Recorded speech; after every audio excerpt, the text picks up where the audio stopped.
Hey guys, Dan here with this week's Connors Review. This is the last show we're going to do here for about 6 weeks because tonight's episode was the fall finale, as they call it these days. So we'll be back, I guess, in late January or so with new episodes. But for now, we have this episode called Smoking Penguins and Santa on Santa Action to talk about. And basically, two storylines here. I would say there's probably a distinct A and a B, but it's almost a double A story. Basically, the bulk of it takes place about decorating for Christmas, getting pictures with Santa for Christmas, and specifically Jackie and Louise not getting along. So that's playing heavily here. And then the B story, if you want to call it that, is Darlene and Ben both getting fired individually, not together, from the magazine they were working at, because Ben was fired first, and then they were going to give the job to Darlene, and she basically said no because they wanted to offer her half of what Ben was getting, and she was like, I'm worth, a lot more than this, I'm going to walk. And the woman in charge, even though she came in with an agenda of like pro-woman and, giving women a leg up, she's like, okay, then walk. Bye. You don't work here anymore either then. So we get into the Christmas holiday with neither of them having a job. And also, I don't know, I guess tied into all of this is it was Dan's birthday, and nobody remembered except Becky, who had no money to get him anything, so she made him a cute little thing with her baby's picture on it, a little beer koozie.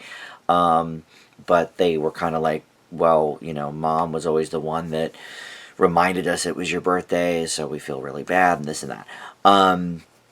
So I don't know, maybe two A stories and a B story, if you want to say that. So that was the basic plot summary. So let's get into the details. The whole Christmas thing. Well, first of all, everybody was in this episode except for the gal that people don't seem to really care for on my channel, according to your comments, and that's Emma Kenny. She has, her character has been living with her buddy Odessa, and last we saw, Darlene ended up getting arrested because of it, because she was trying to make contact with her. So that's sort of where we ended the last episode, so we assume she's still there or whatever. We see a picture of her at the very end, like the post-credits sequence. We see somebody who I kind of thought was Mark, but we don't know, pasting in a picture of her in the family photo with Santa at the end of the episode. So she sort of made her presence. But right from the start, DJ and Mary were in the first scene, and look, I'm not going to really bash too hard on them. I've already said my piece many times over about, how I don't think that they necessarily need to be a part of the show, or, at least give them something better to do. Here again, there was an A story, a B story, a C story, or two A's and a B, whatever. And none of them really revolved around DJ and Mary at all, except sort of decorating the house, and then sort of Dan and the birthday thing. But the Jackie Louise story didn't have to do with them. The Becky remembering Dan's birthday didn't have to do with them. And the, obviously, Darlene and Ben thing didn't either. So, alright. The same case could be said for little Mark in this episode, too. He wasn't really a part of any of the storylines, but at least he is sometimes. So, it's fine. I wish they would give us a chance to see if the gal, is it Jaden Ray that plays Mary? I wish they would give us a chance to see if she can really act, because we haven't seen much from her yet. Jaden Ray, so I don't know. There was a few scenes in a few episodes this season that she had something to do, where the one where the gal at the bar didn't really think she was DJ's daughter. That was interesting for sure, but again, I would like to just stretch her acting chops a little bit so we can see what she can do, because I can't say whether she's a good actress or a bad actress. I don't know. She just hasn't given us much of anything. So, alright, enough about that. But the Louise-Jackie storyline is heating up. Jackie and her go back to high school. That's how Louise knew Dan in the first place. This is the Katie Seagal character that they've introduced, and has been pretty recurring, this season, as we knew before the season began that she would be, and I'm glad for it. I love that Dan has sort of not only a semi-love interest, but somebody from his past, somebody that knew Roseanne and that has a history with Jackie, and I think that was a good way to go with it, and I'm glad to see that that's sort of brimming up here. They're getting the lunchbox ready, and she brings some sandwiches over, and Jackie has a real issue with it and starts talking about Roseanne. This was a very Roseanne mention heavy episode. They talked about her several times, because they talked about her with Dan's birthday. Hey, Mom was the one who always told us it was your birthday, which at the end of the episode there is a really sweet scene with Becky and Dan where Becky says, you know what, hey, I'm the one that remembered, let me be the one now to remind everybody when it's your birthday. Let me take that over from Mom. I thought that was a great scene, and funny as well. Lacey Goranson, really hitting her punchlines well.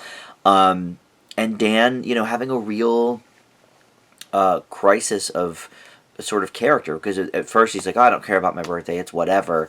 But we see that he clearly does, and especially at the end of the episode when he's like, if you guys don't remember me, what am I, and Becky was great, saying, we are all who we are, because of you. So great. Certainly the best scene in the episode, I would say. But the Louise Jackie thing came to a head because of the Lanford lunchbox thing, and they were going back and forth, telling Barb's about, oh, well, Roseanne did this, and Jackie was like, well, hey, Dan, if you kiss her, you're going to be kissing every guy she's ever been with, and this and that. And so he kind of lays down the law a little bit later in their kitchen and says, look, I can't have you guys fighting. I care about this person a lot. She's my friend. If you're going to fight like this, you can't be a part of the Santa picture, because Louise will, and then you could do Christmas Eve or whatever. So Jackie goes to the bar to kind of make amends, and that as well was a good scene. And it struck me that it was a longer scene than most in this show, because now that the episodes are like 21.5 minutes, they really condense a lot of the scenes down, and they're quick, and not always, but a lot of the time. And this one was not. They really kind of let these gals, have their moment, let their characters have their moment, and I thought that was a really good scene as well. So I was glad to see that. It looks like maybe they're going to try and not be friends necessarily, but just sort of bury the hatchet. And I don't think Louise ever really had a problem with Jackie. Maybe she teased her in high school or teased Roseanne or whatever, but it really seems to all be stemming from Jackie. And I think part of that is the whole, history from high school, but also I don't know that anybody could, replace her sister for Dan, at least not yet. It's still only been a little over a year since the Roseanne character died, so, I think it's important for Jackie to kind of hit that point home, and I think she would do it with anybody, but I think it's, a little more powerful that it's coming from a former high school rival. So, John Goodman kind of is at the center of both of these storylines, which is awesome. It gave him, some time to shine, and I really think, he's so talented and so great, and he plays the dramatic scenes very well, and of course he often gets the biggest laughs in the episode. So I liked seeing all of that. We'll see what happens as we get into part 2 of the season next year with Louise and Jackie. If they continue to kind of fight back and forth, I'm sure they probably will have their barbs and stuff, but I think Dan kind of made it clear, look, I care about both of you, but this needs to stop, for my own sanity, essentially. So we'll see about that. And then the Darlene and Ben stuff is very interesting, because what is next for them? If they're not going to work together, okay. by the end of the episode, they had slept together again. Sort of had a little talk about, are we back together? I think everybody is kind of rooting for Ben. He's a nice guy. He's funny on the show, and he connects well with certainly Mark. Maybe not Harris so much, but I don't know if anybody has connected with Harris very much.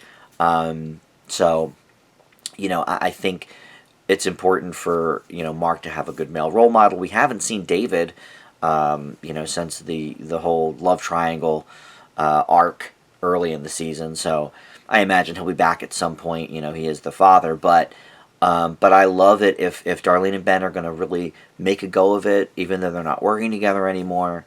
To have him in the second half of the season as well. I hope that happens, because I really enjoyed that. Some funny stuff with the two of them, as always. I think they have great chemistry, good back and forth. But on the whole, I would say this was a bit of a decline. The humor wasn't quite hitting it for me.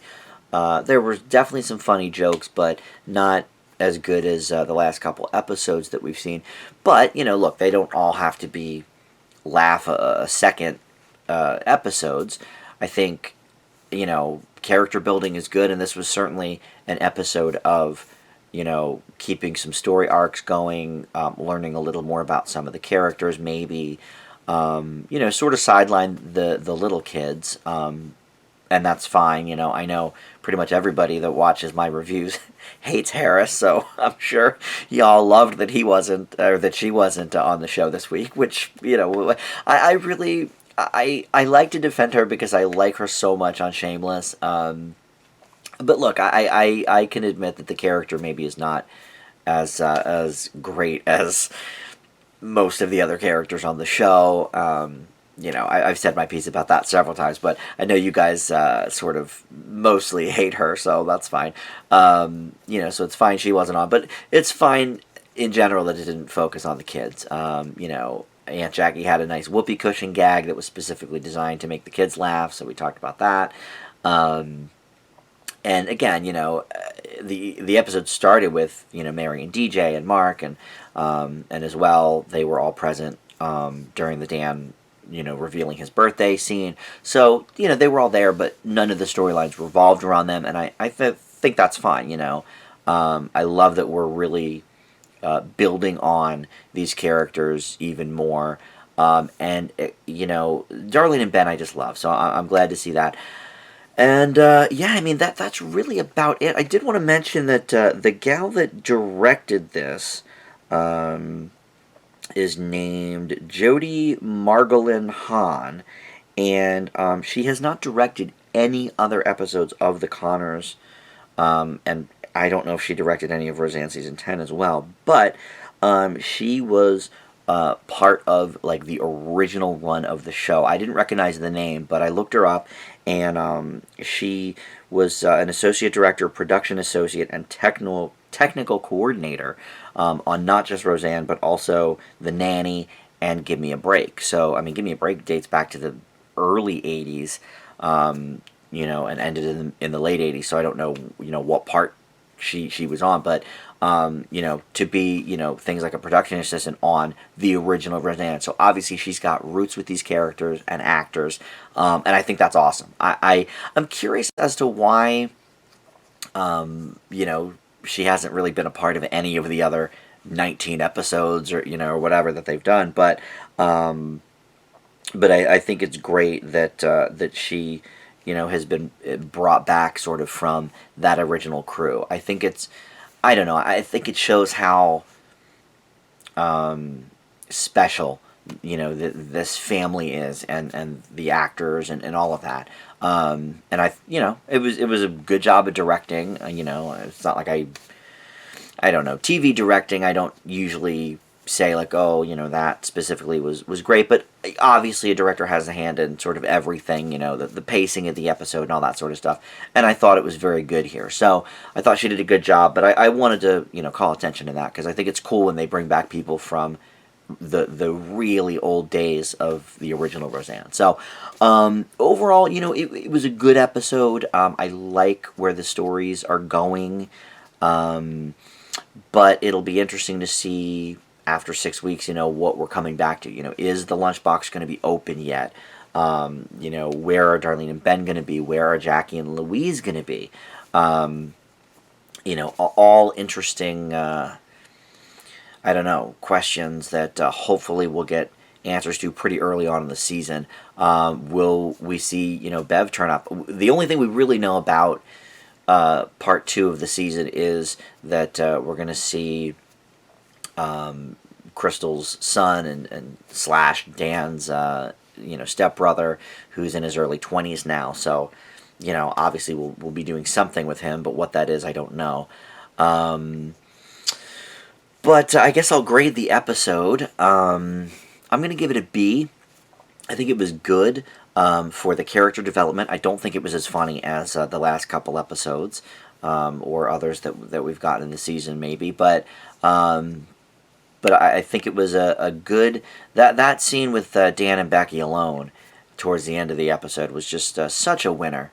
A really good, dramatic moment between the two of them that they've had several of this season. There was a nice one in the hospital early on when Becky had her baby. So that is always nice to see. So yeah, a good, not great episode for the fall finale, certainly. But that's going to do it. We'll wrap it there. The last couple reviews have been longer than the episodes themselves, so let's cut it there. But please comment below. I love hearing from you guys. You guys always have insightful things, sometimes things I hadn't thought of, or just things I forgot about by the time I do the review. Usually I actually watch the episode and then immediately do the review afterwards, but I watched the episode about 6 hours ago, so it's not all as fresh as it always is, so maybe I missed something or whatever, but let me know. And that's going to do it. So we'll see you back with the Connors in about 6 weeks, but please check out the other shows on my channel if you haven't yet. I do a weekly TV review show of new shows that have come on that week. I've got Frasier Friday going on with my buddy Merlin. Also, we're doing some Disney reviews. Also, in the hiatus period for the Connors, I did get a viewer request on the comments page a couple of months ago to tackle the Laurie Metcalf episodes of Desperate Housewives, which is a show I used to watch all the time. I haven't really seen it since it went off the air, but I remember her story arc very well, and so I may end up doing that just sort of as one video, just to kind of tide everybody over till the new Connor season starts, or the second half of the season, I should say. But anyway, that's going to do it. So thanks so much for watching, and we'll see you next time.